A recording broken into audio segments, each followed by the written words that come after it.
County area. Sorry, I forgot to start the recording. That's my bad. I was born and raised in Benton Harbor, Michigan. I left and attended school in Texas Southern University on academic scholarship. From college, I then moved to Virginia, where I worked for a contract of the government as a special investigator before moving back to the Barron County area due to just some family illnesses. Worked as a contractor for a while before beginning to teach at Benton Harbor High School, where I graduated from. Taught there for about 2 years and decided that I didn't want to teach through a pandemic. And so I began working at the Barron County Courthouse, where I am now. I run a first-time offender program known as the Community Restorative Board for juvenile offenders on probation. And it just basically gives them a second bite at the apple to not have a juvenile record. They complete the program, and if completed the program successfully, then they do not end up with a juvenile record, as well as not reoffending. So that's what I do. Currently, I participate with various organizations within the community just to help out where I can. As far as run for Congress, I've always had a passion for criminal justice. Always knew that that was my lane, my area of expertise. It was not so much into politics. Never had really considered running for Congress before until here recently, where I realized that, politics isn't just some dirty word. It's, the makeup of the laws that affect our day-to-day lives. I decided I wanted to be in the room where decisions were being made for myself and my family and my community. I didn't really feel as if my views and the views of my community, the voice of my community were being represented. Being that I've had the same representative my entire life, I just decided that, quite frankly, you have to be the change that you want to see.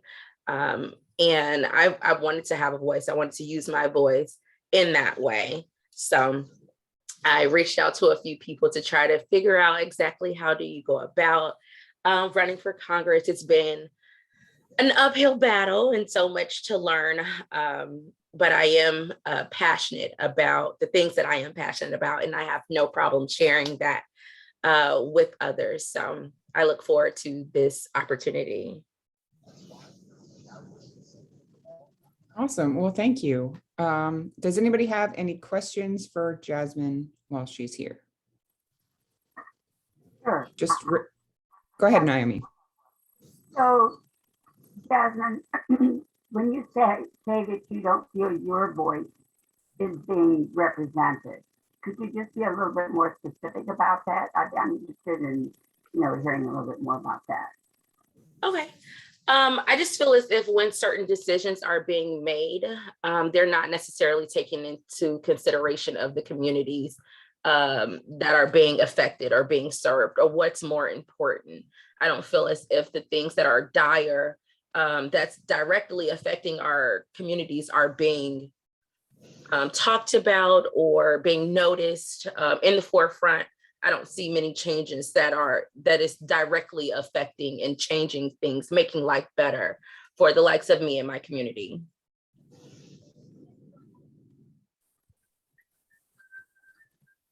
Well, I look forward to hearing more about that. So, thank you.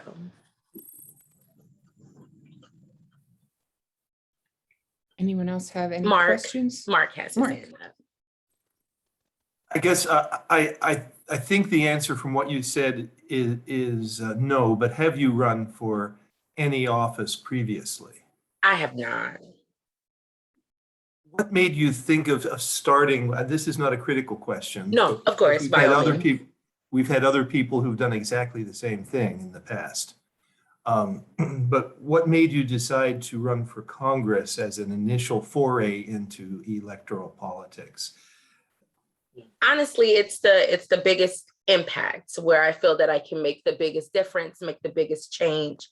That platform, I feel as if it's something that is attainable. I feel it's to be a representative, I just have to be a person. And I've been a person that lived in this area for almost 30 years. So I feel as if I am of the people to be able to represent the people. And again, it's just where I feel that I can make the biggest impact and make the biggest change.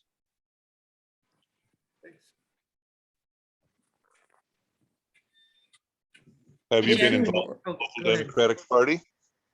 I'm sorry. that was two people speaking at the same time. Have you been involved with the local Democratic Party in the past? In the past, outside of nothing within organizational wise, me personally, I've always participated and exercised my right in voting, as well as informing those around me, making sure they were informed voters on who was running for which position, which positions were up for re-election, things like that. It's never been within organizational wise, more just personally. I've always voted and made sure that those around me were active in voting as well. Melissa?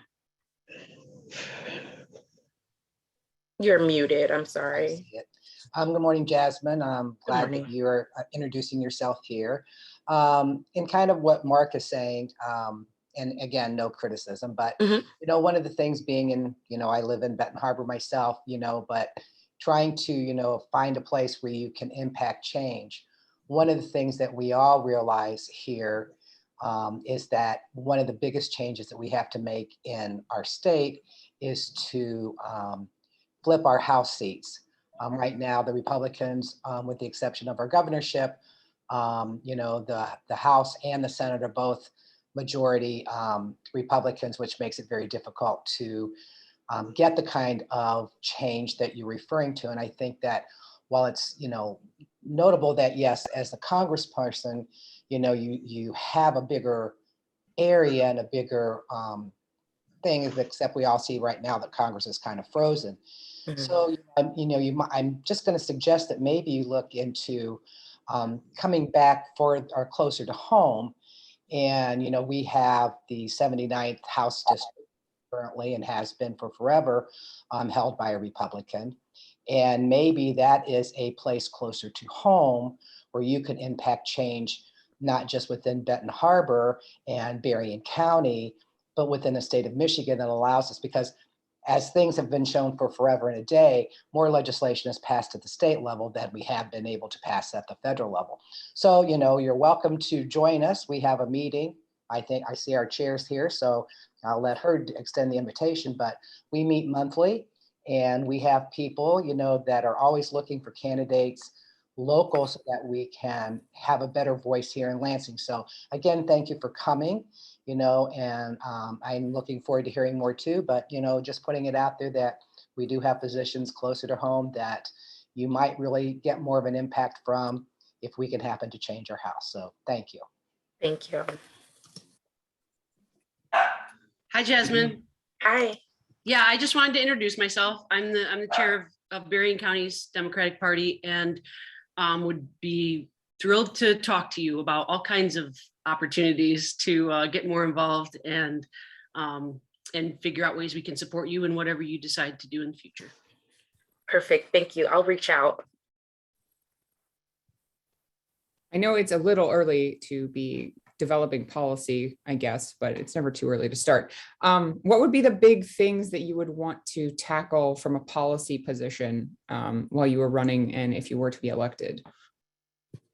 From a policy position, honestly, I was considering some things that can be done, maybe like a shorter term goal, something that you could do within like a first year type deal.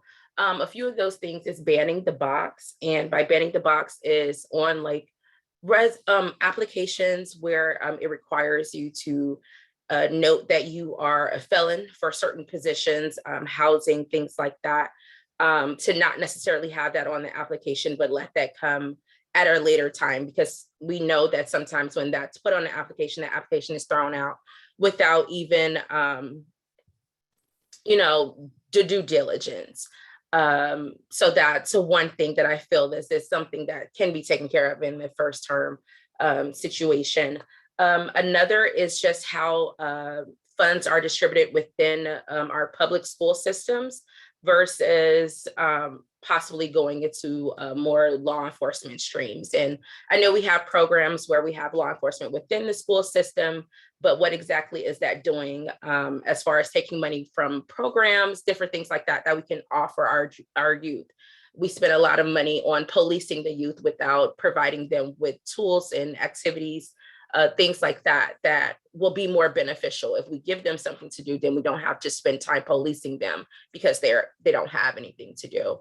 So those are just two minor things as far as policy that I would look forward to implementing. Thanks. I think those are great ideas.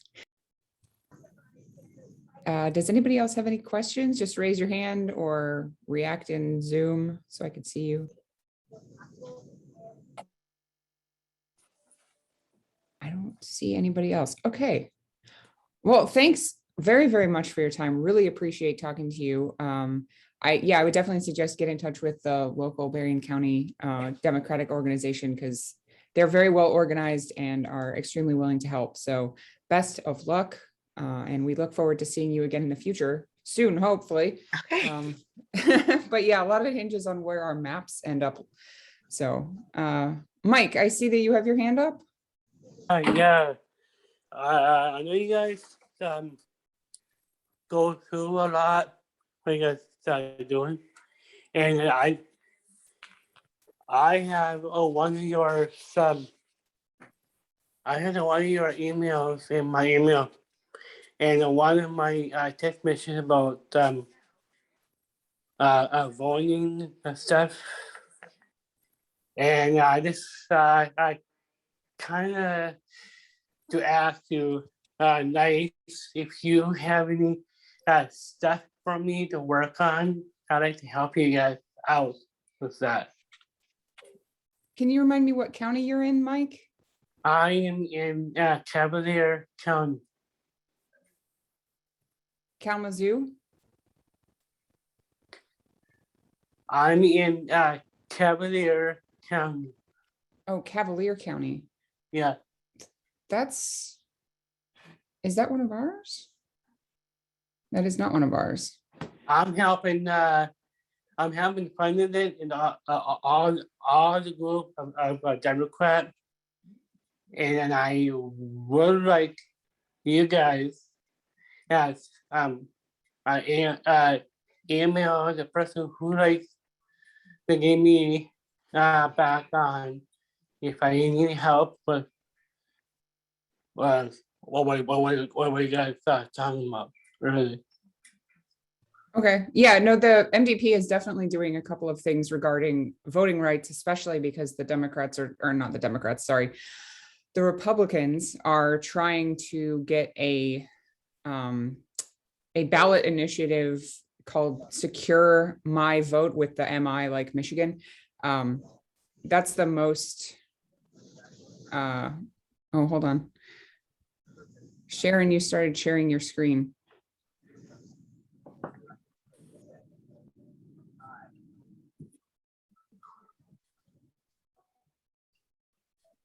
There you go. Sorry about that.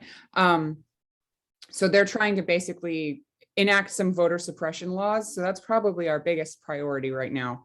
I don't know what we're doing about that specifically at the moment, but the MDP is, I don't think that they have those ballot initiatives out yet, but the MDP is warning everybody to look out for those. But yeah, sorry, go ahead. I was just going to say, get in touch with your county organizer because they're probably the best resource in order to get you hooked up with whatever's going on locally. And that's probably the biggest challenge to our elections and voting at the moment is that Michigan, Secure Michigan thing. Mike, what city do you live in?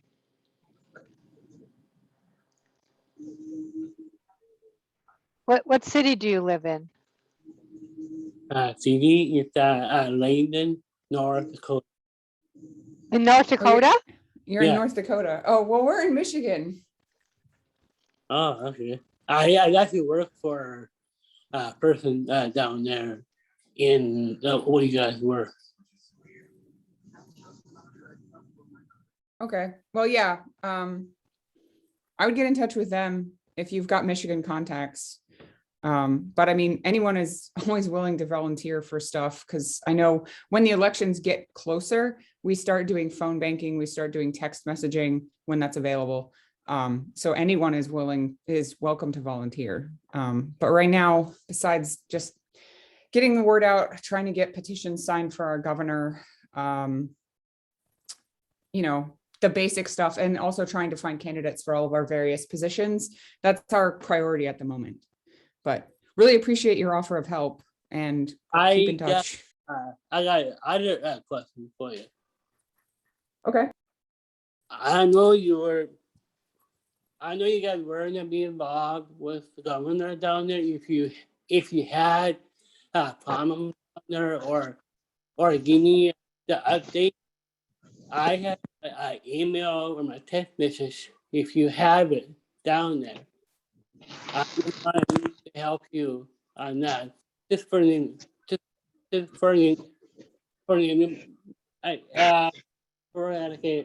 info thing. Yeah. Okay, yeah, like I said, most of that is closer in toward the elections when we start doing phone banking and stuff like that. I don't think anybody's doing it actively at the moment, but we obviously have your contact info. If you do, just let me know if you do. Okay. Yeah, we should have your contact information. Obviously, you got the invitation to this email, so, or this meeting. Do you mind if I send you an email after this meeting and we can get in touch? Sure. Okay, cool. Thanks for the offer of help. Really appreciate it. Yeah. Awesome. Okay. All right, before we move on, were there any more questions for Jasmine before we move on?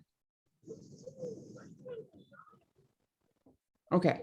And again, Jasmine, thank you for your time. Really appreciate it. Next item on the agenda.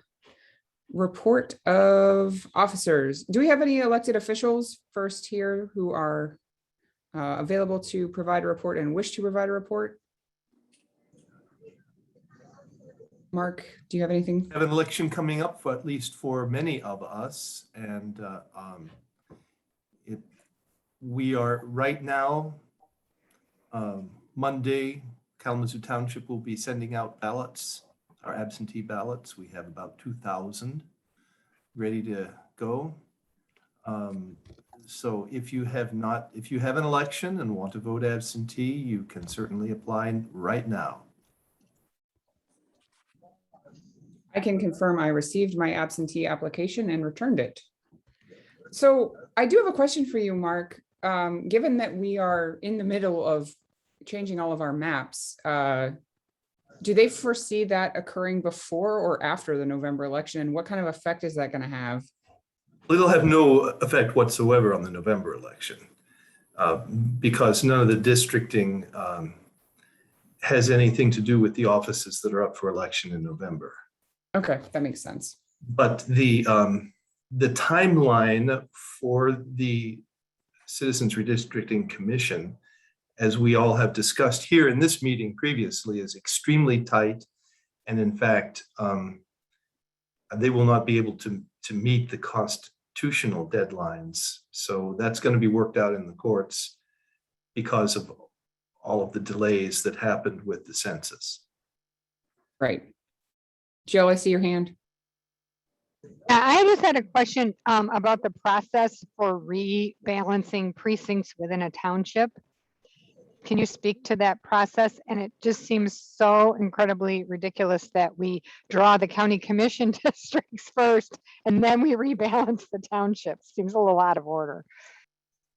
Yeah, it is. Unfortunately, that's just a function of conflicting, or not conflicting, but state laws that do not line up very well. Ideally, we should have a window of time as local municipal clerks, either city or township, to draw our precinct boundaries and then freeze them in place. But you know, over a 10-year period, a precinct will be in one county commission district or another, or in one legislative district or another. And if it's on the boundary, that means that that's kind of frozen for us. Well, like what I'm talking about is we have an awful lot of single precinct townships, Yes, and those will be fine. But then we have a couple of townships where there's 2 or 3 precincts and the precincts got out of balance.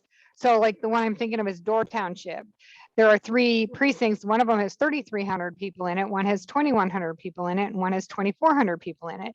And we're going to put the 21 right now. One of the map possibilities for the county commission is to put the 2,100 precinct in with a city next to it, and it works out fine. But if they rebalance that 3,300 and that 2,100, and they dump people from the 3,300 district down into the 2,100 district like they should, it'll blow the differential, the deviation for that county commission district. And I just was curious about how the law deals with that. right. So I cut down on our number of precincts because I was able to do that in 2019. Okay, so we did that. We got approval from the Secretary of State to actually make those changes and to have approval at the county level and at the state level. Wow. And the changes that I made in reducing the number of precincts did not involve any county commission or legislative lines. Right. So I was rebalancing within something that had the same county commission Right. district. And if I had tried to move the line, let's say, for something that was on a boundary, Right. then I'm pretty certain that the approval process would have been more lengthy. And I would not be able to do that unilaterally at any rate as a clerk. Right. Okay. I was just curious. Well, we'll find out when we go through the process.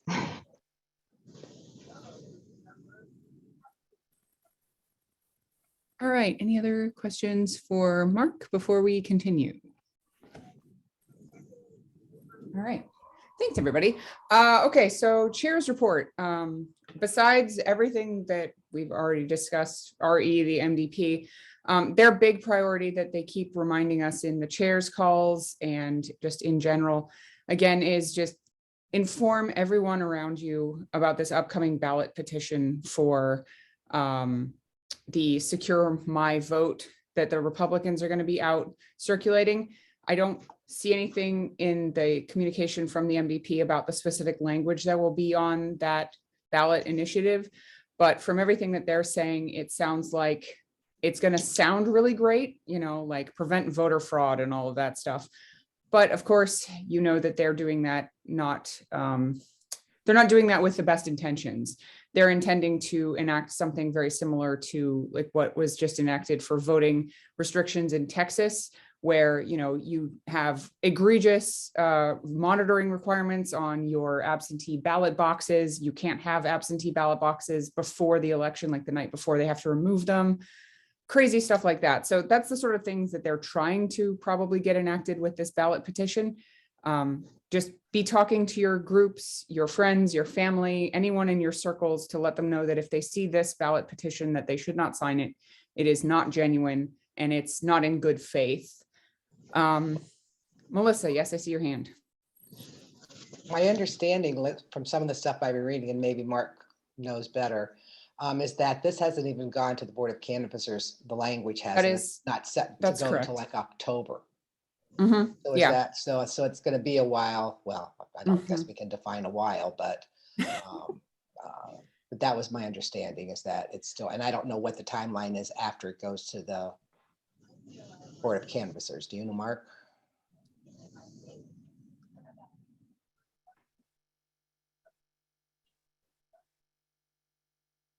Yeah. Also, for those who weren't on the chair call this week, Erica Pearsman was asked about whether we, the Democrats, would want to put together a competing petition to try to overturn what they're doing and get something for the voters that could undermine or undo what they're doing. And the the thinking is that having two petitions circulating at the same time would be very bad, because then people would get confused about which one was the good one and which one was the bad one.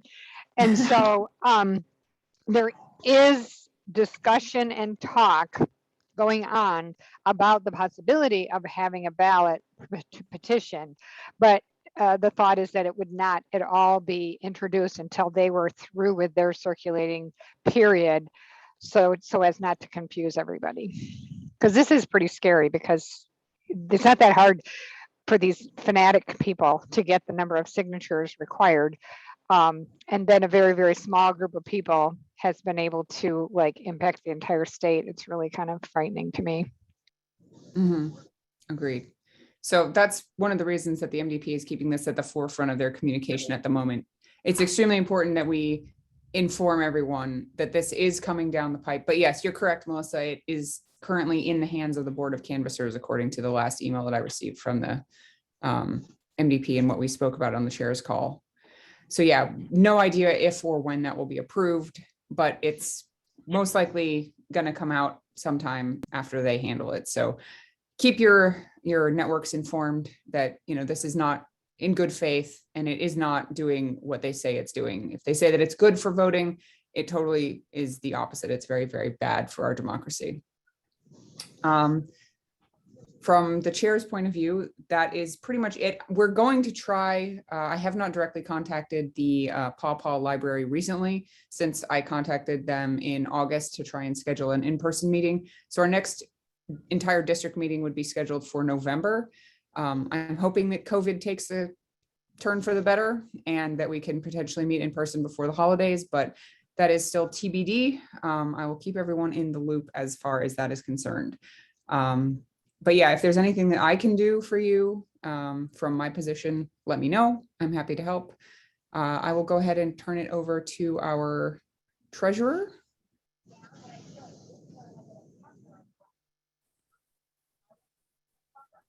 Which, there you are, Ken. Good morning. We have no movement as to resolve of our filing with the FECC. That's still a work in progress. I wish I could report better news than that, but I can't. Currently in our PAC fund, we have $4,901.91. Our admin account has $2,868.63. That's where we're at today. Any questions? Yes, Mark. Refresh my memory, please, Ken. When was our actual last filing that we completed with the FEC? And when was our last one due that we have not filed? Our last one was due, I believe, in the last quarter. I'm thinking we haven't filed in 4 years, I think. Oh Something dear. like- Okay. Ken, do you have the resources and the help that you need to make an effort to address this issue? Yes, we have the young lady that works with the MDP that is helping me. And she is trying to obtain a file so we don't have to re-enter every single one back in. It's a little, to me, it gets a little hairy because coming into this, I've never did it before. So they have these files, these FEC files, and everybody that's ever donated to us is in that file, and you have to maintain it. And if you lose it, that means you have to start over again. So what we're trying to do is figure out how we can start over again without doing as much work. The interesting thing is I don't know the laws as well as I should. So I rely, I believe her name is Becky, if I remember right. So periodically we have a conversation, and basically she's doing the major lift for us. And the reason she's involved is because in order for us to do this FEC filing, there are other politicians that cannot finish their paperwork unless we get this done. So she's very into helping get that resolved.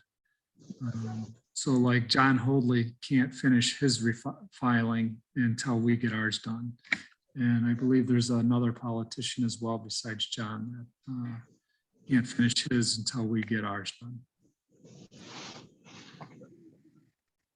If there is any way that I can be of help, please reach out. I do have a suggestion for future reference. So I know that we had a former treasurer. It's very difficult to communicate with him. I'm wondering if when we get restored and we have the files, if we could possibly share those files. So like if I had a copy of it on my hard drive, and so did Eleanor, and maybe a couple of other officers, then if anything happens to our current treasurer, he moves or whatever, I'm not saying. Your Just crashes, we have a backup. Yes, so absolutely. we have a number of backups, and then it would make it easier to pass things on to a new treasurer. Just a suggestion.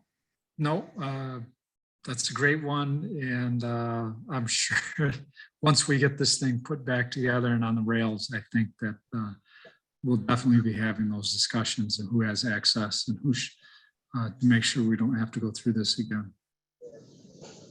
And even if the treasurer isn't MIA, if they have a problem with their computer and everything is on a hard drive on a computer and that computer fails, you've still lost everything. So we've got to have a backup. Eleanor, do we not have a Google Drive that's dedicated to our work here? We have a Google Drive, but nothing from our previous treasurer was ever submitted to that. So I would suggest that's the appropriate place to keep this information at an organization level, not on people's hard drives on their computers. Well, is this a file we're talking about, or is this our, because you put the MERS software on the computer to do the filings. We're talking about just an Excel file of data? Basically, yes. Oh, we're not talking about the records in the MERS system? This is federal, not state, so the MERS has nothing to do with it. Right. Okay.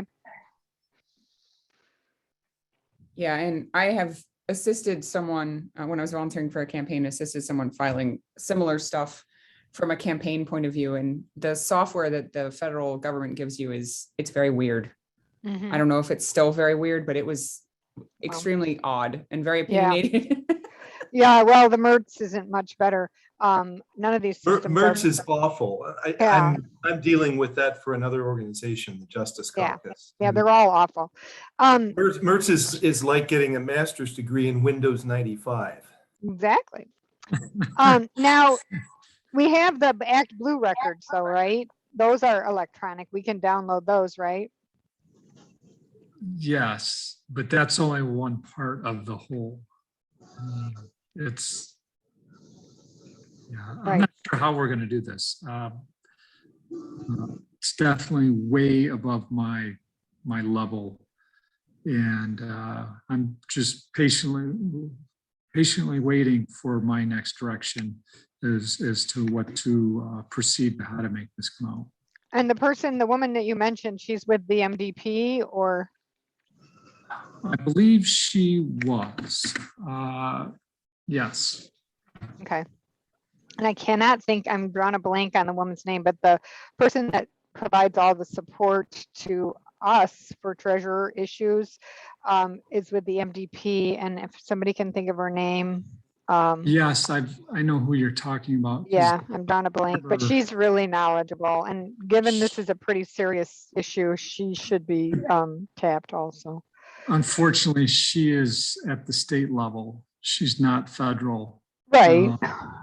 And when I had conversations with her, she's very knowledgeable, but it stops at the state level. Oh. Okay. Well, like Mark said, let us know what we can do to help. No, This might be a silly question, but have we reached out to other congressional districts leadership teams to ask how they have dealt with this. I'm sure everybody in each congressional district is doing this, right? Well, Amy, that's a good question, because I have not did that, because I've only hung out with the people that reached out to me and tried to fix it. But that's a good point. I can reach out to the other districts and see if someone has went through this process before and see how they've resolved it.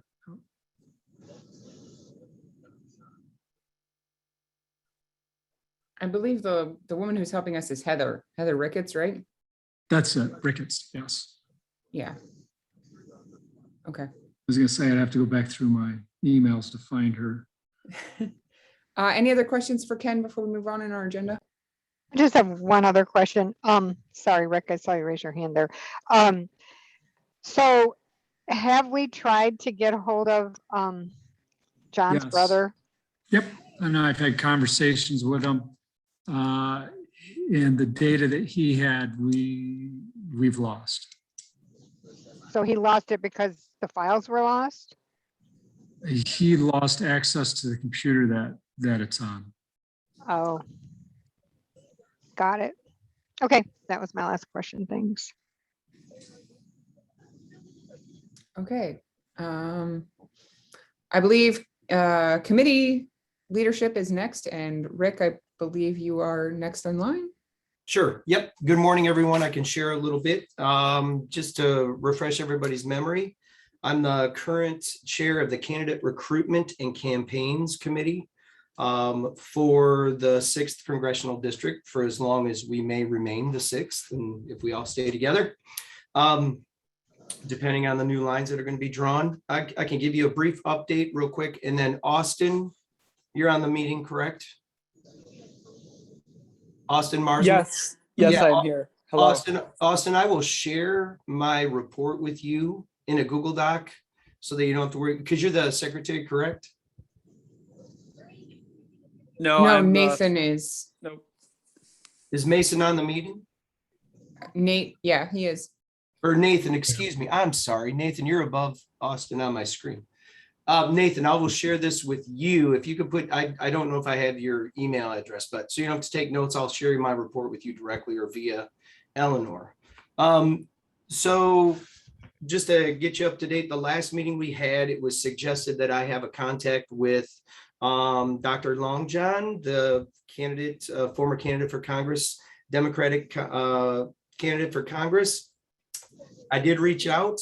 He and I had an opportunity to have a conversation on September the 2nd, a fairly lengthy, it was over an hour phone conversation. I learned a lot from him, got some background information on him. He is, as everyone else is, looking at the impact of redistricting on the 6th district. He shared with me several challenges to being a candidate in the 6th, including Fred Upton being an incumbent and how difficult it has been in the past to even get close. Very fascinating conversation. I shared some of that information with my committee this morning, and I felt it was very worthwhile. And he is undecided at this point if he will run again. However, he is not completely shut the door on that as well. Our committee met this morning. In attendance, Helen was in attendance again from Allegan County, and Naomi from Cass County. I want to thank both of them. Joey Andrews reached out to me and indicated that he was not going to be available to meet with us this morning. We met at 9 o'clock this morning, just previous to this meeting. And at this point, I'm going to stress to all county chairs, if you could have a representative. We discussed it this morning. We feel like the committee can be very effective in making recommendations and that sort of thing, but would be even more so if we had participation from all the counties. And so at this point, I'm going to share with you the names that I've been given and contact information I've been given for the various counties. So from Allegan is Helen Goings. Appreciate Helen being in the meeting. From Berrien is Joey Andrews. I've had conversation with correspondence with him several different times. From Cass is Naomi Ludman. Thank you, Naomi, for being in the meeting this morning. From Kalamazoo County, I have the name of Bill Reeves. Is Bill on the meeting this morning? I've not had any correspondence with Bill. From St. Joseph, Kathy, I thought I saw you. Is Kathy Greaves? Maybe not. Yes, I'm on. Kathy, did you not get my information about the meeting this morning? My apologies if you did not. I'm not sure if I did, so I apologize for That's that. right. I will reach out to you again. No problem. I'll just reach out to you again. And then I spoke with Annie Brown about Doug Cultra from Van Buren County, but we unfortunately I've not received correspondence from him as well. So the reason I share that is that during our meeting this morning, great conversation, great sharing of information. And the committee would like to become, so to speak, the place for potential candidates to come and meet and speak with the committee, and then we can make recommendations to the greater executive committee to bring candidates forward, potential candidates forward, and that sort of thing. Make recommendations per the bylaws for how to run campaigns or campaign strategies, I guess, and what we think might be effective in assisting candidates in being successful here in the 6th. And then I'll just share a few of the things that I learned in Allegan County, paying attention to county commission. Obviously, everybody's paying attention to the apportionment part of that and any redistricting that might be going on. And then the other thing I'll share that Helen shared is that apparently there's a candidate resource handbook that I was not aware of. So I want to thank Helen for sharing that information with me. And then I'm going to be in contact with her to get a hold of that. I just shared it with you, Rick. Oh, thank you very much. You're welcome. Thank you, Jill. And then Naomi brought up a couple of important points because I shared with Naomi and Helen that I had gotten some great information from Melissa Clapper. Melissa's on the meeting, I think, from Berrien County regarding school board positions, nonpartisan municipal offices, when length of terms, when the terms are up and that sort of thing. And so Naomi mentioned that they are working on something similar in Cass County, which would be very helpful to us. And then the other thing that Naomi mentioned is being aware of filing dates. And so that those that decide to run, that we can be a resource across the 6th at the county level and beyond to help potential candidates with that as well. And I think we talked about a variety of things. I'll include that in my minutes of that meeting as well later on. So are there any, like I said, we met this morning from 9:06 till 9:38. Any questions for me, or I'll turn it over to Eleanor at this point. This is Sharon Spears. I have a question. Can you hear me? Yes, we can. Yes. Okay. 2 questions. Is Fred Upton going to run again or hopefully retire?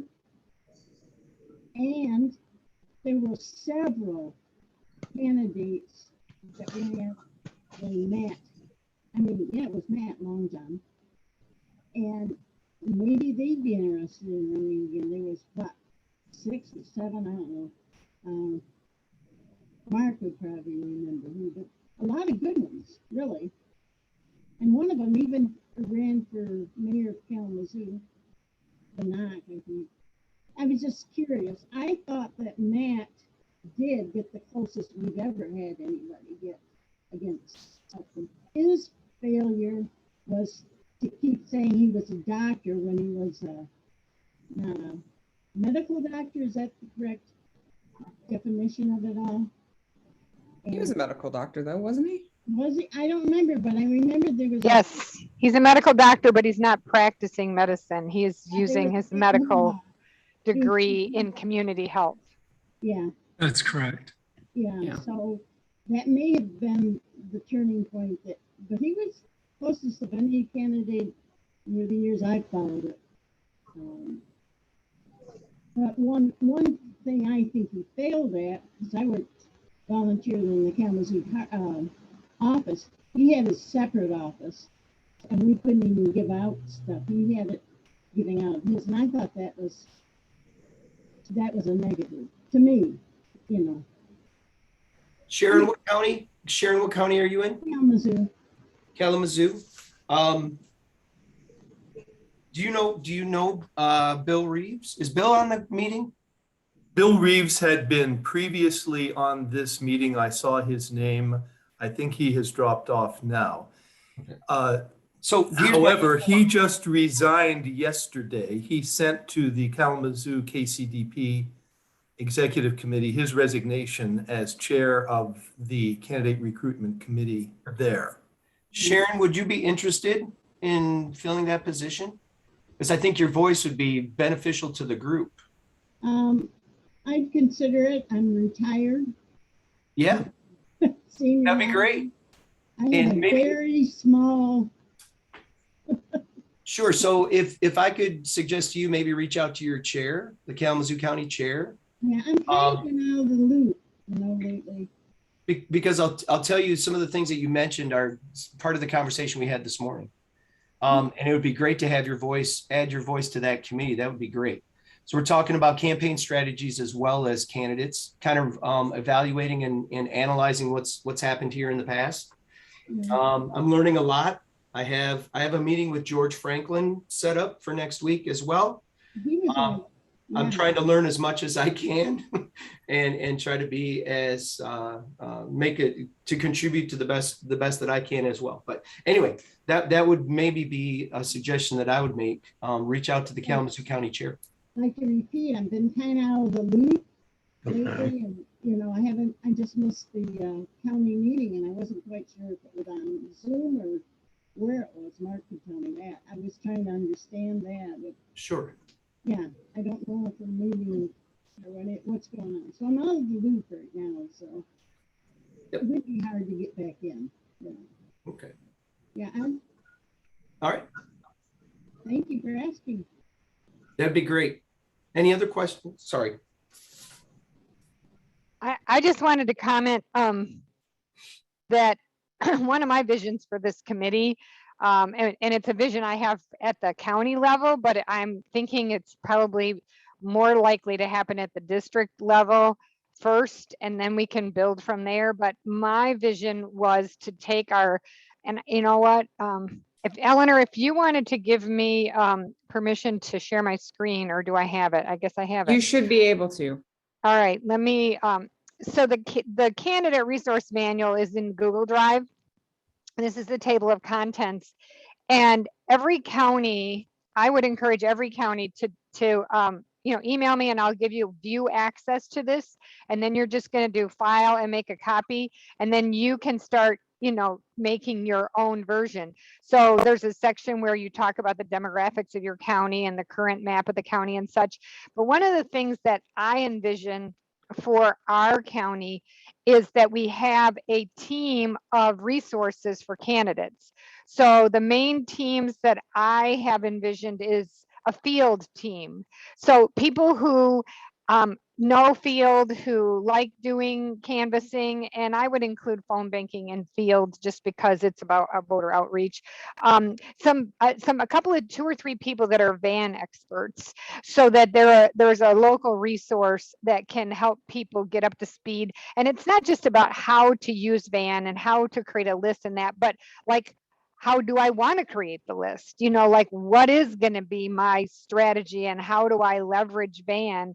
And then, so some kind of train the trainer kind of people, and then a fundraising resource. So these are resources that I think I think all of us as counties would probably struggle with being able to mix up, maybe Kalamazoo because they have lots of people, but but at the county level, being able to have these experts in every single one of these experts in every county. Maybe we have a county-wide or district-wide team where there is a resource that when you have 4 or 5 candidates or 10 or 20 candidates, and you as a county party are struggling to try to help them all, that they can come together and we could do like, you know, how to fundraise and how to get, you know, information out of the resources that are in the MERTs, you know, for the statewide fundraising databases and the federal databases, to get ideas for how to build your call list, and just teaching people how, what the strategy of fundraising looks like. And then messaging. You know, I think a lot of the messaging in all of our areas is going to be very similar, especially the outlying areas around Kalamazoo. So, you know, a resource for candidates to help them with their messaging, and then social media strategy, and then campaign finance, because campaign finance can be really daunting, especially if you're doing something bigger than just a township or a county commission. So I just wanted to throw that out there, just as an incentive to people to take back to your county the idea that, well, hey, if we send somebody to that committee that is like loves Van, and they're, you know, they're a techie person and they like, you know, using Van, that, you know, we might be able to get help from another county with messaging, that we don't have anybody in our county that, you know, like is a messaging guru. And so if we could each contribute a resource to the pool of those things that a candidate needs to be able to come up with strategies for and a campaign plan for, I think that we could really have a synergy within the district. Sure. So if I could real quick, Eleanor, just address that a little bit. I think that would be great. And Jill, so Helen just shared that. I wasn't even aware of that document. And so thank you for sharing that. And I wonder if the committee can maybe knock out 2 or 3 of those in the, you know, how you listed kind of the table of contents, to kind of go through it a little bit, break it down, and have conversation as how we can be absolutely right. I absolutely agree with you, being a resource for all of the counties. I had a conversation with someone the other day that said, you know, they were a candidate and was told this is how much money you need to raise, but that was it. Not why you need to raise it, how you need to raise it, ways to go about, and that sort of thing. And so I'm wondering if district-wide that we could, you know, could become that resource, and at the county level specific, right, to make that happen. So I think we'll do it when I say we, the committee, right, can do a deeper dive into all of that information. Yeah. We also have we have an analysis of the 2020 election that we started to look at our first meeting, and that sort of thing as well. So thank you, appreciate it. You're very welcome. And I just thought I'd bring this up too, because Glenna DeYoung gets all the credit for this. She put this whole manual together.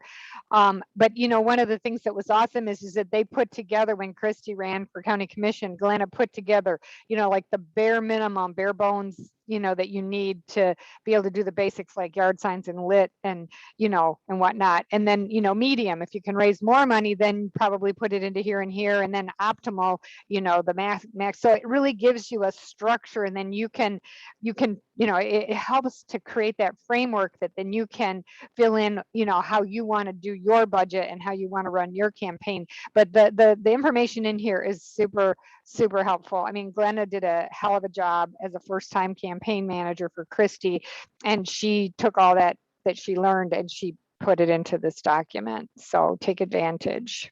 Email me if you need the link. Actually, I can probably just create a view-only link and just post it. So I'll do that. Kathleen, I see you have your hand up. You're mute. I love what's going on with that. And I just wanted to comment that one of the issues in Cass County, and Naomi's new to our chair, thank goodness, was that there was so much confusion about what we were allowed to do that didn't show preference to someone, and what we weren't allowed to do. And so there's been this confusion. And so some people were getting some assistance from a variety of people, other people got no assistance. And to have a unified method is just wonderful. It would just clear up all that confusion. And some people get the cold shoulder and they're never going to run again, and other people get more help than anyone else. So congratulations, that's just great. I think there's questions even as to how to run a primary election here in the 6th. Some of the things I've only been, I don't know how long I'm going to be able to use the new guy. moniker, but I got away with it for almost 15 years where I taught before because people that I taught with had been there longer. But I will tell you that the committee, Kathleen, to address you and even Jill and the rest of the group, this committee is ready and willing to have, in the words of Helen, some frank conversations about what we need to do and how this committee can be helpful. The Candidate Recruitment Campaigns Committee can be a resource and helpful to the entire district. Yeah. And because the goal has to be to get a Democrat elected, period. So all of this information is terrific. So I want to make sure to say thank you to everyone for sharing everything. Okay, cool. Any other questions before we move on? All right, were there any other committee chairs? I think we only really have one, Mike, the Communications Committee Chair. Did you have anything really quick before we go on? I mean, I don't really have anything to add. Our MailChimp is functional, but we're having some fun with our putting links in it. So Eleanor and I have discussed that, and hopefully we won't have that problem in the future. yeah, it changes the way that it gives you links when you actually send the email versus previewing it, which is awesome and totally not helpful. So apologies if you received lots of emails from us this weekend. It was because of that. Okay, so we'll go ahead and move on to our county reports. Jill, you're first. If you want to go ahead and provide Allegan County's report. All right, hang on, I'm having problems here. What happened to my, can you, oh, there we go. Yep, we It can got see you. minimized somehow. So we're finishing up our fair today. Austin and I have the last shift of the fair tonight. And on the chair call with the MDP, Judy Dickinson, or Judy Stock from Dickinson County had shared that they have had some very traumatizing experiences at their fair. And although we have had our share of jerks, it hasn't been as bad as I thought it was going to be. And last night being a Friday night, the second to the last night of the fair, I was really kind of prepared for, okay, we could really have the crazies tonight. And we had a beautiful night. Lots and lots of people stopped by to say thank you and to just shake their heads and roll their eyes at the Republicans behind them because we get to look at them the whole time. So our fair's been going really great. Lots of signatures for Whitmer. And so that's going well. The postcards are getting ready to be mailed for the membership campaign very soon. And then we're going to follow that up with chasing them with a phone bank. So we're looking forward to expanding our membership and getting some more people involved. And we did get our booth staffed fully, which I was really nervous about, but we managed to do that. So I was very thankful for that. And our third Tuesday event coming up next Tuesday is a VNP, Voters Not Politicians, is going to present a redistricting update. So I'm really looking forward to that. We will get the Zoom link out today for that. And if you don't get our newsletter, then let me know. Email me chair.allegandems@gmail and I'll get you the link to that. We're going to be in person at the Tech Center in Allegan, but our presenters will be via Zoom, and everybody's welcome to join via Zoom as well. And that's Tuesday, September 21st at 6:30. And I am attending our congressional, yeah, thank God it's not congressional, county redistricting meeting on Tuesday morning. So that should be exciting. And what was the last thing? Just to let everybody know, our office was sold and our rent tripled. So we're bummed about that, but we had such a great deal going that we were spoiled rotten. And then last, I knew there was another thing. We're participating in the Walk for Whitmer a week from today. We're going to be canvassing in Plainwell, and we're going to be promoting Austin Marsman's county commission candidacy, as well as collecting signatures for Whitmer. So did I miss anything, Austin? That's all. Okay, thanks, guys. Thank you, Jill. Any questions for Jill before we move on? All right, Berrien County, Amy, if you would like to provide your report, please. Hey, everyone. So our meeting is this coming Thursday, next Thursday. We do have Dana Nessel joining us via Zoom to give us an update on her campaign and all the other things that are actually part of her job that she's doing that affect all of us. So you guys are welcome to join us. We can send the Zoom link to anyone. If you don't get our newsletter and haven't already signed up that way, let me know. I'm happy to get that to you. Actually, I could just put it in the chat. I'll just do that. We have our city elections in November. Big deal for us, like I've mentioned here before. Have the potential to flip our city commission for the first time ever to a primary Dem. That would have a big impact on our county as a whole. And I'm a little biased, but I think possibly beyond that as well. And so that is our area of focus right now.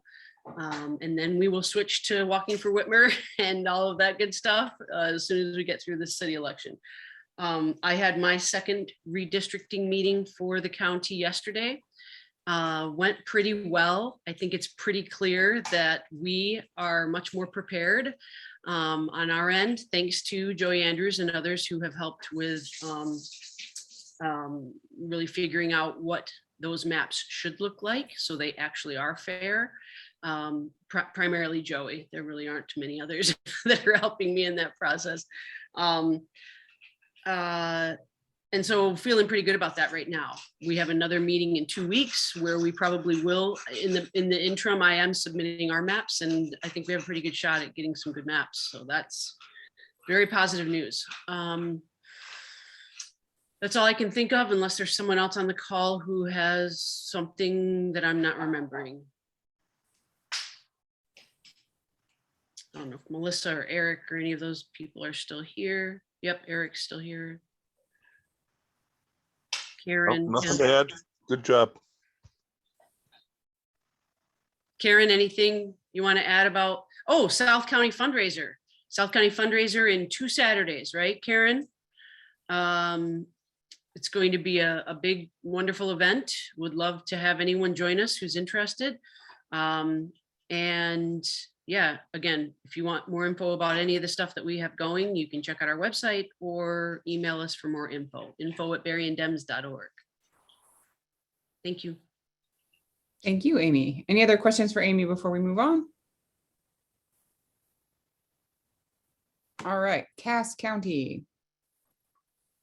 Thank you. Well, we've been busy, I guess, here in Cass County. We made it through the fair. And the immediate thing that we are dealing with is that we have made a decision to close our tax office. There's some maintenance issues with the buildings, and the space that we're in really needs to be completely renovated. And the landlord wasn't interested in making repairs.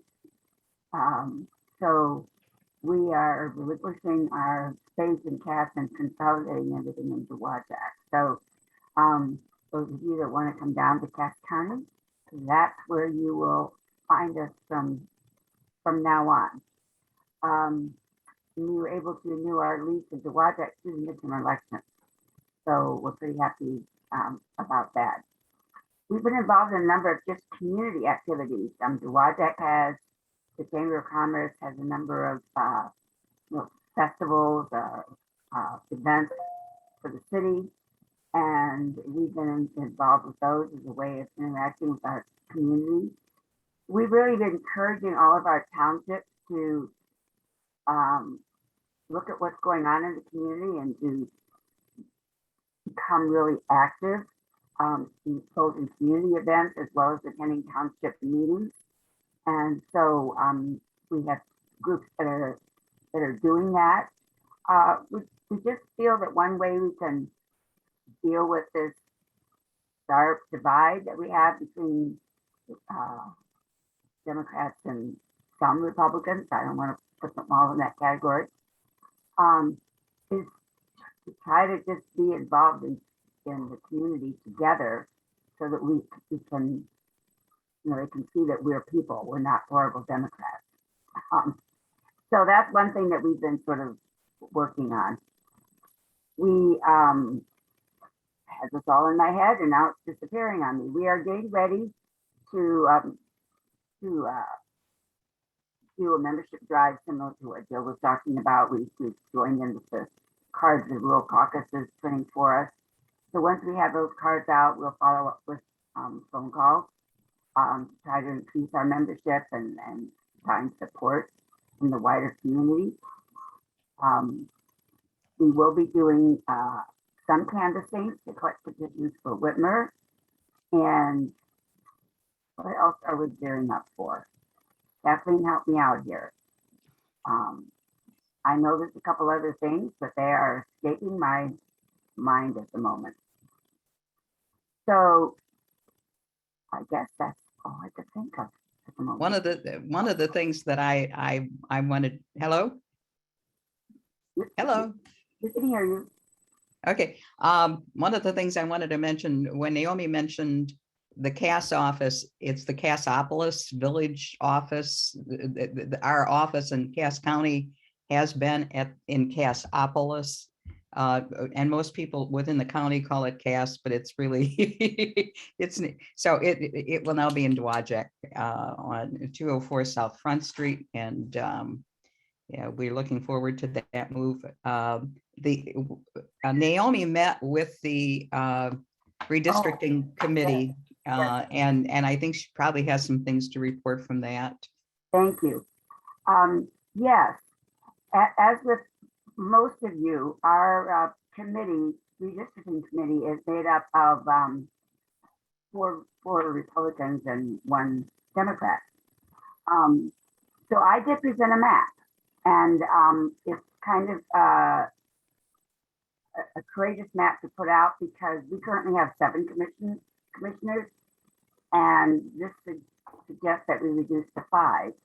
Now, one of the things that maybe some of you know this, our chair, who is the county clerk, said that she had information from the state indicating that based on population, the minimum number of commissioners that we could have is 7.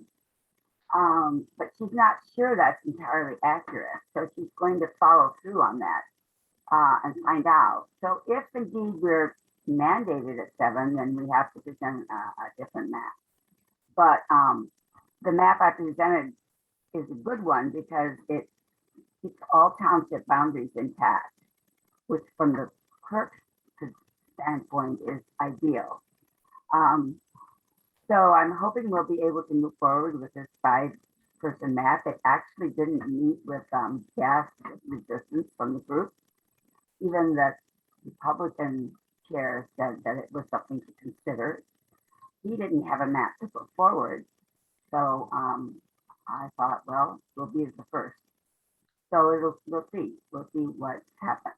But it was an interesting meeting.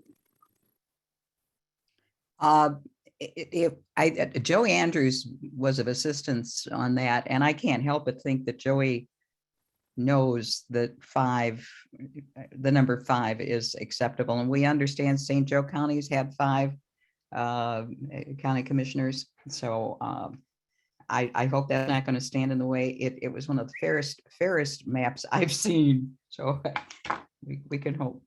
So this is Kathy. We do have 5, but we're moving to 7. Well, that's good. Right. Well, the other thing that I will share is that I just very bluntly said to our group that, everybody recognizes on our committee that we are in a predominantly Republican county. And then just as partisan fairness, which is one of the criteria for drawing maps, it is correct and appropriate that we have to create at least one district where, that is where the Democrats have a chance, that's competitive. Why just put it flat out there? Why beat around the bush? And so that's kind of the approach that I'm taking. And I also put forward the idea that it's appropriate for us to redistrict in a way that puts our African American and minority communities um, in a block that at least gives them an opportunity to influence the outcomes of an election. We don't have enough to create an opportunity block, but in the interest of fairness, regardless, that's a consideration. And so those are two things that I'm promoting just right out there up front with our group. We'll see how it goes. We're having an awful time with the anti-vaxxers down here. And I hope it doesn't come to bloodshed, but I mean, really, we're having an awful time. The county commissioners seem to want to entertain them on a regular basis. And so they have meetings, they let everybody come. There's no, everyone was, the last meeting we had, everyone was crowded in a space. They turned off the fan because it was making too much noise. Only those with us with masks were identified as Democrats and occasionally looked at with hell looks. So I don't know about the rest of you, but we feel like we're being taken over. Anybody else having this difficulty, or are we exclusive? That's all I have to add. I'm seeing it all over the place. I saw it when I volunteered at the fair in Allegan. Yeah. We at our little booth were probably some of the only people wearing masks that I saw all day. Yeah, our county commission is just a three-ring circus right now. Yeah. They had a resolution voted 6-1 to ask the health department to rescind the mask mandate for K through 6th grade. And they have been entertaining all of the colorful speakers. And when the health department was presenting their information to them, there was a significant amount of heckling and intimidation. And our health department is actually receiving death threats. They've stopped answering the phone because people are just so rude and obnoxious. That way, when people leave those horrible threatening messages, they can forward them to the police station. So yeah, it's pretty bad. That's terrible. Anybody else have any questions for Naomi? So that was Cass. Anybody here from Kalamazoo County want to provide a report? I don't see Mariah. Mark? Corey's here too, so he can fill in. He was at our meeting Thursday night. At our Thursday night KCDP County Committee meeting, we did endorsements. Now, these are nonpartisan city races, but in matter of fact, they're pretty much all Democrats. We did endorse David Anderson for re-election as mayor. We endorsed Esteban Juarez, Marshall Kilgore, Don Cooney, and Stephanie Hoffman for Kalamazoo City Commission, and Andy Sanford for Parchment City Council. So those were our endorsements. When you are a Democratic county, a different set of problems comes with that. And so we have the situation that we have a majority, 4-1, on the County Redistricting Commission. A motion was made and passed 4-1 to reduce our number of commissioners from 11 to 9. There's a large number of people within the party who disagree with that, and actually some of them wanted to put some pressure on our chair, to Mariah, to change her mind on that. There was a long and contentious debate. After all of the debate, back and forth, there was not a motion to ask her or demand that she change her mind, but rather just to express that we preferred 11 county commissioners for the next 10 years. That motion failed with a vote of 10 in favor and 21 against. as a result of that, we've had 2 resignations, one of a committee chair and one of our treasurer, who didn't agree evidently, well, not evidently, obviously, with the outcome of the vote. I really think this is unfortunate. I've been part of our county committee, what we call the county committee now, since 2002. I've been on the losing end of dozens and dozens of votes. And I just think that it is unfortunate. But we're not always going to agree. This is a case where passions are pretty high over this particular issue. You would think the number of commissioners would be a rather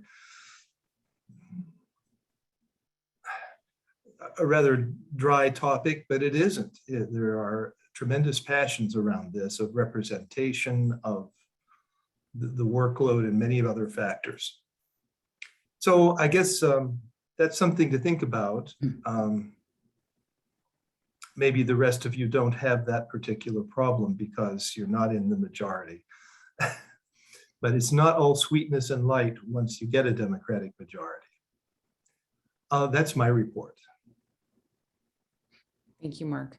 Any additional questions, comments for Mark? Mark, can I ask you briefly? So what you're saying is there was a division among Democrats, right? Specific, yes. Yeah, we have to find a way to, we need to find a way to make that not happen. I am so tired. I'm going to just be very blunt with you all. I'm so tired of Democrats not being able to disagree. And then when they don't get their way, they run away and they go somewhere else. I experienced that when I was in the 7th Congressional District. We had 2 candidates run. We could not get one of the candidates to even say they would support the other candidate if they lost the primary. And I will tell you, this doesn't happen to the Republicans. I'll just put that out there. You're right. And we could have a discussion about it another time, but it kind of came up in our, Naomi was there and Helen this morning kind of came up in our meeting a little bit. So I'm just going to share that out. Thank you. Well, actually, if you come to Allegan County, you can experience a lot of infighting amongst the Republicans. It's actually quite entertaining. Well, that's good, but they all seem to come together. They all seem to come together when it matters. I mean, that's what I'll share. That's what I. Yes, you know what I mean? they do. But I'm not criticizing anyone here except for the fact that anything we can do to try to help bring people together, I think is benefit. Because Mark, does that benefit the commission that these people have resigned?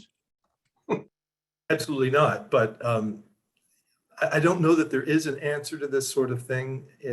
People will say, well, this is a matter of principle, but some of us take a stand on matters of principle in different ways than others.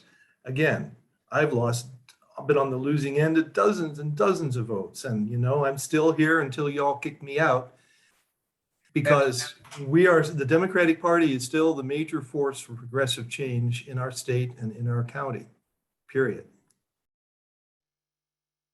Yeah, Eleanor, could I make one other quick comment? Yes. I just wanted to comment, I think it was Sharon that was saying that she wished Upton wouldn't run again. Well, Steve Carra is running for that seat in the primary. Steve Carra currently represents us, and he is the worst possible Republican candidate we could have. So honestly, I hope Upton stays in the race, because I think Upton can beat Carra in a primary.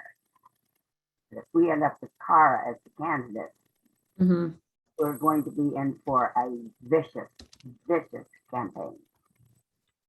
Yeah, I agree. When I saw that Trump had endorsed Steve Carra, I was like, of course he did. Of course. But he would be terrible. Ken, I see your hand. Yeah, I'd just like to jump back to what Rick and Mark said. I think Mark over eloquently spoke about what happened in that meeting. there was some good debate on both sides of that.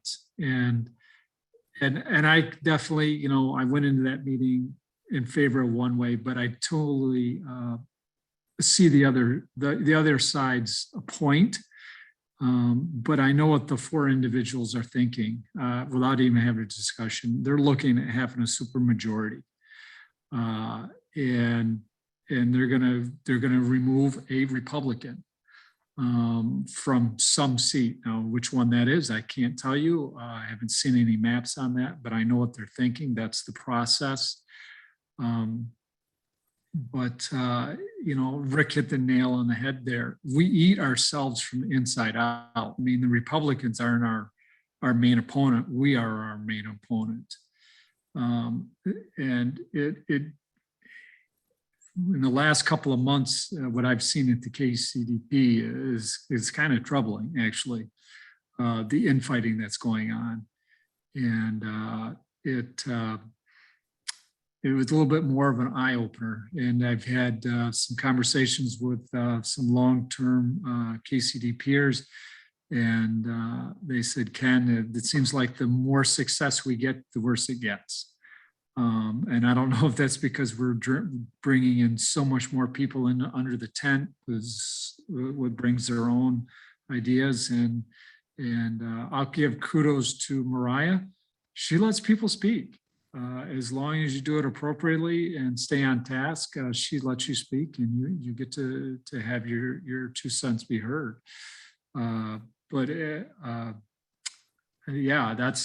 that's kind of just a little gist of the situation there. And it's unfortunately that people felt the need to resign because they felt that their views and opinions were not being heard, or their values were trampled. I'm not sure exactly. I haven't talked to Bill or Nikki on that subject, but I will eventually when I do see them. Thank you. Thanks, everyone. Any other questions, comments for Kalamazoo? Okay, St. Joseph. Eleanor? Oh, yes, Corey. Yes, I'm sorry. I did want to kind of chime in on this as a Kalamazoo resident and someone who attended the meeting on Thursday. I do, and Mark, what Mark said was exactly the way he said it perfectly. But I do want to kind of chime in because I don't know if he might not have felt comfortable kind of saying everything about kind of the backstory of how we got to the meeting on Thursday being so contentious. There is a racial component to a lot of the debate. A lot of the people who gave public comment to the apportionment commission opposing dropping it down to 9, supporting 11 or 13 districts instead, are people of the African-American community in Kalamazoo.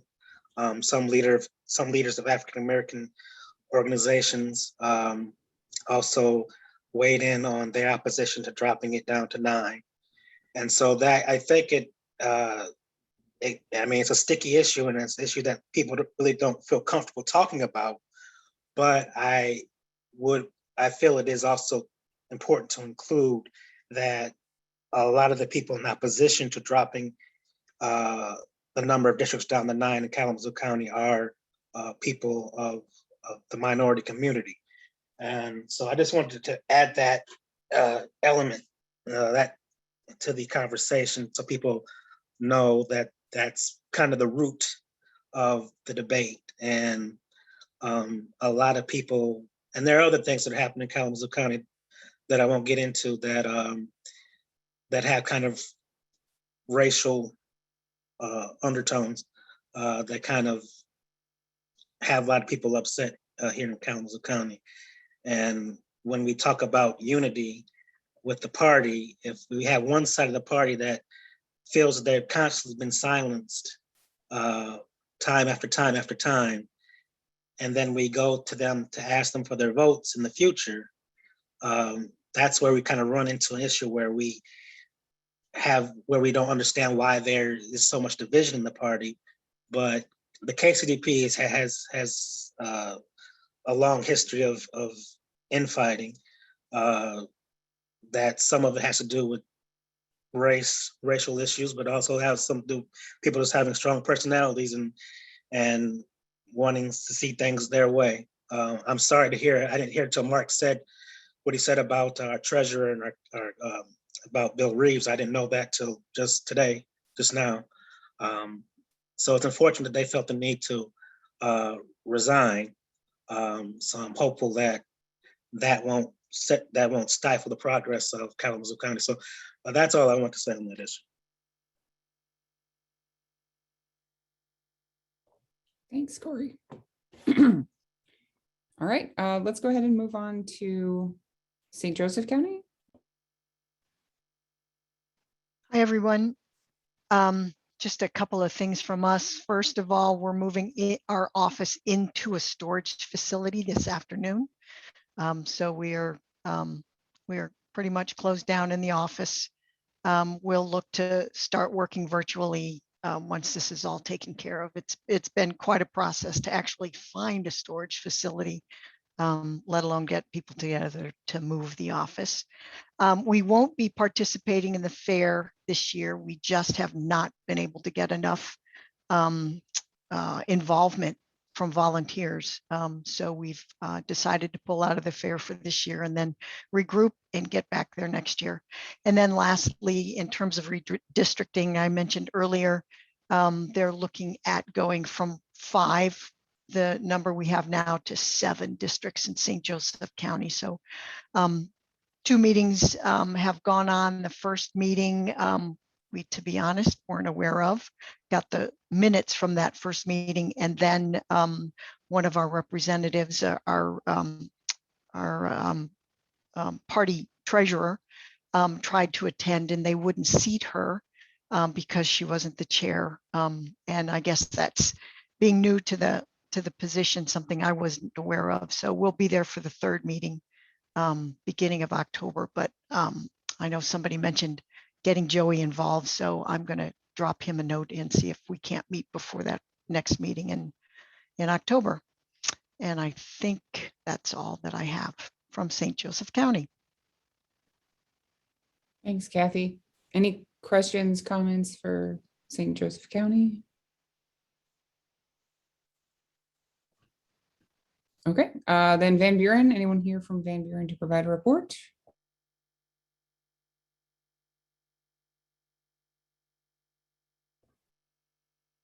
No? Well, I was hoping Annie would pipe in. Yeah, me too. Go ahead, Michael. We had a meeting at the Lucky Girl, and we had a bunch of stuff happening coming up. We're going to be walking for Whitmer on the 26th. We, at one of our previous meetings, we helped create little bowls for our local counties. The eastern sides helped the group that helps out. What are they called? The United Christian Services. And then they're having a fundraiser that we're going to attend, and some of our folks are going to attend, and it's to raise money for their for the poor in the county. And we thought that would be a good thing to get in on. And then we're also trying to do a Zoom meeting to help educate some more of our members about redistricting and what's going on with our county. And that's going to be on the 22nd. And can you fill in some stuff, Rick? Absolutely, Mike, thanks. So the one thing I'll mention is that we were fortunate to have Jamario Eddy attend our meeting, kind of presented. And I don't know, I'll let Mike chime in as well. I really appreciated what he had to say and really look forward to working with him in Southwest Michigan, Van Buren County, helping us out from the Michigan Democratic Party. Really appreciated what he had to say and really looking forward to him. I thought that was a big part of the meeting. And then we have some very enthusiastic members in Van Buren County looking to do things, move ahead with some new ideas, ways to engage new members or engage current members, recruit new members, and do everything we can to reach out to people. So that's the only thing I'll add. Thank you, Mike. Thank you both. Annie? Hi. I Hey. figured it out. Hey, there she is. Sorry, I couldn't unmute. Just thank you for chiming in and talking about what was going on. I think if I missed it, I hope you mentioned that we are adding a finance and membership engagement committees. And we've been walking in some parades. We ordered the postcards from the Rural Democratic Caucus team. So we're excited about sending those out or having them sent out for us so we can get the word out and increase our membership. And the county apportionment committee meetings are going, okay. We've had our third meeting, and I submitted a map with the help of Joey. So we're making progress on that. There's more support than I thought there would be in a Republican county like Van Buren. So far, so good. Awesome. Thank you all. Any other questions, comments for Van Buren County? Okay, so that concludes our county reports. Thank you all for comments and updates. We are on to unfinished business. The only thing I had in the agenda is we still need committee chairs for, Rick. Yeah, on my agenda, I have state party report. I don't know if Corey was going to give a report. Sorry, my apologies. Just wanted to. Nope, you're right. I skipped it. Corey, did you have anything to provide from the state party for us? Yeah, a couple things. It's already been mentioned by some of the chairs in this call already, but we're doing another Walk for Whitmer walk next weekend with the Whitmer campaign team. And I saw that there's going to be one in South Haven, which Mike put in the chat. Also, there'll be one in Plainwell, which Jill talked about earlier. I'm organizing one for Battle Creek as well. If you are interested in having one in your area and you feel you have enough people who will be willing to volunteer next weekend to do some walks, please contact Jamario if you're in his region, which is Van Buren, Cass, St. Joe, Berrien, and Allegan. And if you're in Kalamazoo, you can contact me and we can help get you set up with doing a walk in your area. Or like I said, you can do a walk that's close in Plainwell or South Haven that's near you. So that's Walk for Whitmer, that's next weekend. And then in regards to redistricting, we're looking for people to make public comments for the Michigan State Redistricting Commission. As I think Mark kind of talked about it a little earlier, some of the maps they've drawn, the rough drafts, are very scary, not very nonpartisan. Some of them are very Republican heavy. And if you watch the meetings, it seems like that this is just my personal opinion, that they're drawing districts because there's a right number of people in that district rather than taking communities of interest into consideration or taking public comment into consideration. And so that's why we're asking Democrats to attend these public hearings that they're going to have later this month and in October to talk about the maps that have been drawn and give your comments about these maps and how they could or could not be beneficial or could or could not be fair maps. Saw yesterday the maps they drew for the US Congress, and the map that they have, I don't know if some of you've seen or not, but they have the first, what is currently the first district, which is the UP and the upper part of Lower Michigan. They have it going all the way from the UP, covering the entire UP, and then down to pretty much the eastern part of the lower part of Michigan down to Lansing. That's a lot of land to cover, and for one person from Congress, one representative from Congress to cover that much amount of land is just almost impossible. And I say that as someone who had worked for a US Senator, that's a lot of land to cover. And then if you've seen the district for our area, they pretty much have Berrien County cut from the western part of Berrien County goes pretty much up through Van Buren, Allegan, and Kalamazoo. And then the eastern part of Berrien County pretty much goes down through the Indiana-Ohio state border. And so from watching the mapping that they drilled that yesterday, a whole lot of consideration was not put into what the public said at previous hearings back in the spring. And so that's why we're asking and really begging all of you to submit public comment, whether that's in person or through Zoom, preferably in person or through Zoom.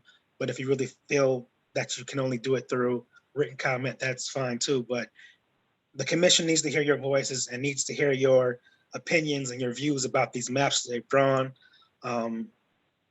Like Mark said, some of these maps are really scary, and these are the maps that we'll have for the next 10 years.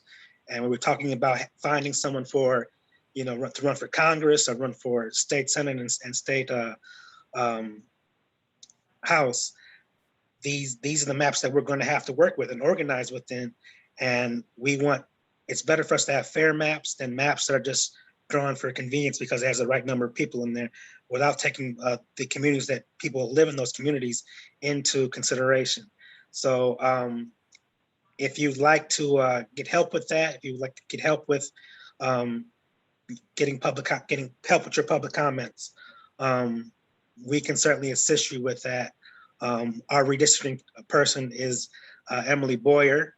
I know a lot of you talked about Joey Andrews in this meeting, and he's a great guy and he's amazing, but he's only one person. And the MDP has a person who's dedicated to addressing redistricting at both the county and state levels. And her name is Emily Boyer. She's on MDP's website. If you'd like her email, I can also provide that for you if you're looking for help with redistricting at the county level. So that's redistricting. And then one more thing is that the MDP will be having a webinar this upcoming Thursday at 7 o'clock, I believe, for people interested in running for school board. That's, a lot of you know that's a big issue right now. A lot of these people opposing masks, opposing vaccines, and really trying to disrupt our school boards. So if you're interested in running for school board or know somebody's interested in running a school board but don't really know how to begin the process, the MDP is doing a webinar this upcoming Thursday, and I can drop the link in the chat for you. You can sign up for that or share with people who you think might be interested in running for school board next year. And I believe that is it. Thanks, Corey. Anybody got any questions, Rick? Corey, is that webinar going to be available on the MDP website to access at a later time for the school board webinar? I'm not 100% sure, but I'm about 95% sure that it will be. Can you ask that it is? And then if it's possible, I know you're only mostly Kalamazoo, but maybe I'll talk to Jamario about this as well. It's something that I'd be interested in viewing. I just know I'm not available on Thursday night. Okay. Yeah, I'm almost 100% positive that it will be available. I just sure don't remember her saying that it will be, but usually most of our webinars are available afterwards on the website. Excellent. And I'll look for communication from MDP as well. Thank you. Okay. And I'll drop the link in the chat to sign up for that. Jill, I see your hand. Hi, Eleanor. Yes. This is Celinda. I had a question for Annie. Mm-hmm. I was trying to get in, but I missed it. But I had a quick question about the District 1. And were we looking to keep our apportionment the same for the next 10 years? Is that what she's proposing, or what is her position? Annie, are you still here?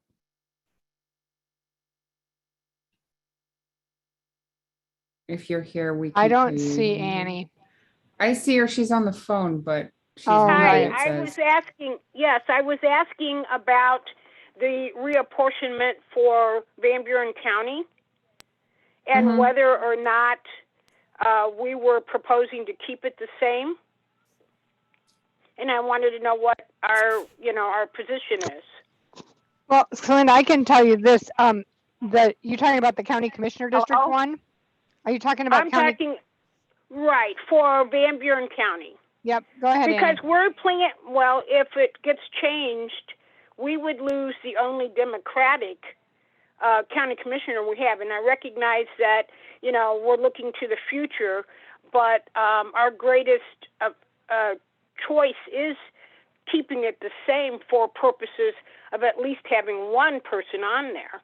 So I was just wondering what the position was. Hello? Can you hear me? Yes. Oh, no, you just muted yourself again, Annie. Okay. There you go. Hear me? Yes. Okay. Yes. So Linda, those meetings are open to the public, and I did speak up about keeping District 1 the way it is now. And so did another member of the committee, and Barbara Rose was there, and she spoke up about keeping it that way. Right. I plan to come to one of the meetings. I couldn't come to the one during the day since I work, but. Yep, the rest of the meetings are in the evening. Right. And the map that I submitted with Joey Andrews has Gail's district drawn the way it is now. Okay. Well, that's good news. And this was discussed at our Van Buren County meeting this week too. Right, but I am unable to attend in-person meetings really because of my husband's health conditions. That's why I don't come. So when you don't have Zoom meetings, we just don't get the information. Okay. And then Jill, you had your hand FYI, up. yeah, FYI, I put the davesredistricting.org link in the comments. That is the link that most of us have been using to analyze the population per district. And that sounds like it's really fortunate in Van Buren that the population of the District 1 as it's drawn doesn't preclude it from continuing to be that district, because we have been redrawing the ones in Allegan County, and there's only a couple of different options for how we can draw it, and the population has shifted pretty drastically. So it can't have the same district if it breaks the deviation rule. So if anybody wants to play around with the maps, that link, you can just create your own login, and then you can start drawing maps. Nice. Thank you. Any other comments, questions for Corey? I just wanted to also restate that I put the links for getting help with the MDP for public comments to the Redistricting Commission, or getting info about their upcoming meetings and everything in the chat, and also put the link for the school board webinar for Thursday in the chat also. Awesome. Excellent. Thank you. Okay, so unfinished business. The only thing we've got on unfinished business is we still need people for our outreach and finance committees. So as you heard earlier, when Ken was talking about our finances, when we have that straightened out, we're definitely going to need fundraising assistance, but anyone who's willing or able to help with the current situation with our finances would be welcome. Outreach obviously is focused on voter outreach, recruiting for our organizations and volunteer efforts rather than candidate recruiting or anything of that nature. Basically just letting everybody know, hey, we're Democrats, we're here. This is what we do. This is what we stand for. Here's how you can get involved. Do we have anyone on this call who's interested in being a chair for either of those committees at this time? Yeah, I'll volunteer for outreach. Awesome, thank you. So how do we have to do this? We have to have a nomination. Okay, well, you're volunteering. That's a self-nomination. Anyone want to second that nomination? Yep, I'll second that nomination. Excellent, thank you, Rick. So we have a nomination for Nathan Smith-Manley as our outreach chair and a second by Rick Catherman All those in favor of electing Nate as our outreach chair, please say aye. Aye. Aye. Aye. Anyone opposed? Excellent. Thank you, Nate. And huzzah, we have an outreach chair. So yeah, anyone who wishes to be involved in outreach, please contact Nate or contact me and I can get you in touch with Nate so we can start to form a committee. You can set the schedule for your meetings and committee meetings as you wish, Nate, but obviously you need people to meet with first. So anything I can do to help, please let me know. Okay, one last call for finance and fundraising before we move on. No. Okay. Anyway, thank you. And keep that in mind if you hear anybody talking about fundraising or interest in helping with financial stuff or fundraising for our committee, please let me know so that we can get these positions filled ASAP. Other than that, that is the only unfinished business that we had. Was there any other unfinished business from the committee? Seeing none. New business, the only thing that I wanted to make sure that everyone was aware of, and this is, I mean, theoretically more of an announcement. Redistricting, we talked at length during the meeting about this, so I won't go into too much depth. But again, I wanted to reiterate that there are several hearings available to attend, which are available from the Michigan Redistricting website, which I posted in the comments in the chat as well. Most important is so you can attend by Zoom. There are public comment sessions starting on the 20th of September and going all the way through the end of the month. They're in various locations, none of which are really terribly close to us, but they are all accessible via Zoom. I think the closest one really is probably the one in East Lansing. Well, there are several in East Lansing, but those are probably the closest physically. But the MDP has signups. The links to those Google forms to sign up to participate in either the public comment sessions or the public hearings, which are later in October, are in the email that you received with the registration for today's meeting. So everyone on our mailing list received those emails and the links are at the bottom of that email to sign up through the MDP. They'll get your contact information and give you information on how to attend those meetings remotely or in person. It's extremely important, as we've seen these maps that they're putting out are scary and not what we were hoping for. The public comment hearings, which are similar to the ones that we had earlier this year, there is going to be one in Grand Rapids on Monday, October 18th at the Amway Grand Plaza Hotel. There's one in Kalamazoo on October 19th at the Radisson Plaza. There's one in Lansing as well on the 21st of October, if that's close enough, but the others are pretty far away. But all of this information, like I said, is in the email from us that we sent for this meeting announcement. And then you can also go to the Independent Redistricting Committee website and it's all available there. But this is super, super important. They need feedback on these maps that they've created. Any other announcements, good and welfare before we move on?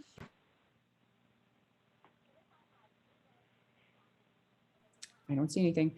I just want to thank all of you for your time and effort and everything that you're doing. I really appreciate it. Keep up the good work. I know that this is a stressful time with COVID coming back and this isn't what we wanted, but we're all doing our best and I appreciate everything that you guys are doing. And Austin, I see your hand. Yes, hello, sorry, I'm calling in from my phone. No worries. I'm my element here. Thought I would share with you all my news that I recently announced. I'm running for county commissioner in Allegan County. My district currently encompasses Plainwell, Martin, and Wayland. It's really exciting. I'll post a volunteer link in the comments. This week, I've done a lot of interviews, call time. We're really hitting the ground running, raising money, getting out there and talking to folks. It's exciting. We have 14 months. So,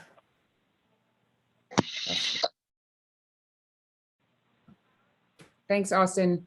Yeah, if you could just post a link, anybody who wants to help Austin and volunteer with his campaign, definitely everyone could use the help. There you go. There's the link. Cool. So best of luck, Austin. We support you. Jill. I just forgot to say one thing about our update. We had our parade this past Monday, and we had the Honorable Richard Bernstein, Justice of the Michigan Supreme Court, with us. He is so much fun, such a hoot. He rode in our kayak. So you can check out our Facebook page for pictures of him in the kayak. When we first put him in the kayak, or when he first got in the kayak, he was, of course, you all know he's blind. He was paddling the kayak paddle, and he was like getting really crazy with it, and he fell off the platform. Oh And my he didn't gosh. even panic. He was just like, "Oh, I thought that was part of the ride." But anyway, Helen sat next to him for the whole parade so that he wouldn't fall off again. But he had just a blast, and he is more than willing to come to any event you have. He is just a delightful person, and just full of life, love and enthusiasm for everything. And he loves hanging out with Democrats. So I highly recommend you invite him to anything you got going on, and he'll try and be there. Thanks, Jill. That sounds hilarious. All right. Any other comments, announcements, good and welfare? Otherwise, I would say we are good to adjourn. So this meeting is officially adjourned, 12:01 p.m. I will see some of you at the upcoming SCC meeting this afternoon.